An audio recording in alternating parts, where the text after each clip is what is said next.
Hey, good afternoon. Pastor A.J. joining you, and I'm excited to recap Sunday's message, looking at how Christ is the better covenant, the representative head of the new covenant that we have such a pleasure to be a part of as Bible-believing, Spirit-filled Christians. And so I want to walk you through that. It's important for us to understand as we march through the book of Matthew this year into next year that we take some microscopic opportunities in shorter series to look at context, to look at what Matthew was trying to really drill into with his readers. Being a Jew himself, one of the main thrusts is that his readers would understand that Jesus was the fulfillment of the law and the prophets, and in fact was the Messiah, bringing about a new covenant age where any individual, Jew or Gentile, can enter into the throne room of God because of the atoning work of Jesus Christ. And we see that play out in Hebrews chapter 8, where it says this in verse 7, "For if that first covenant had been faultless, there would have been no occasion to look for a second." Meaning there was some fault in the old covenants, that there was inconsistency on behalf of the Jewish people to be obedient to the four major covenants that God had put in place. Therefore, there needed to be a solution to that. And as you read the Old Testament, that's why you see these large cycles of obedience to disobedience, of obedience to disobedience. And what you don't see is God moving away and disconnecting from the promises that he has made towards his people. What he's moving towards is a solution. And the solution starts and is found in verse 10 of chapter 8, where it says this, "For this is the covenant that I will make with the house of Israel after those days, declares the Lord. I will put my laws," all right, the things that God had given his people, I will take those laws instead of being put on stone tablets.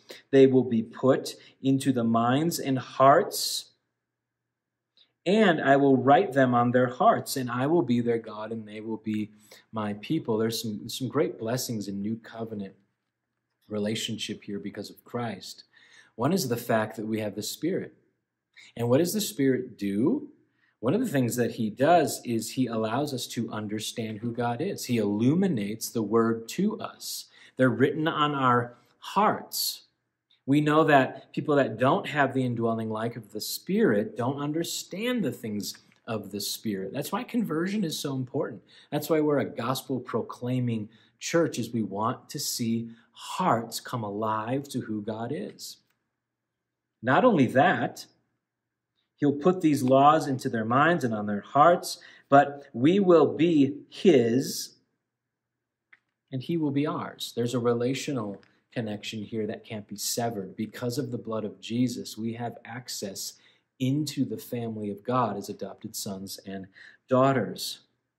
In verse 11, "They shall not teach each one his neighbor and each one his brother, saying, Know the Lord, for they shall all know me from the least of them to the greatest." God desires to be known. He desires to be known. And not only that, we have the full right to know who he is as our Father because of the work of Jesus.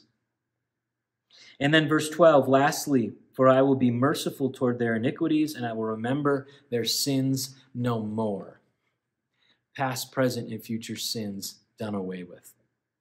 I mentioned this on Sunday, how cool it would have been if you were an Old Testament saint in Sheol to be visited by Jesus, taken from Abraham's bosom up to paradise, realizing that finally the atonement has been fully fulfilled in the blood of Jesus. You see, no bulls or goats or the blood of any other animal could accomplish that. But because of Jesus, the new covenant does just that. It gives us a purpose, a family, a future. And it allows us through the sealing of the Spirit to know who God is via his word. And so that's my encouragement to you as we march through this. There are so many rich blessings in the Old Testament that point us to fulfillment in the new, and it's all because of Christ. God bless you. Take care.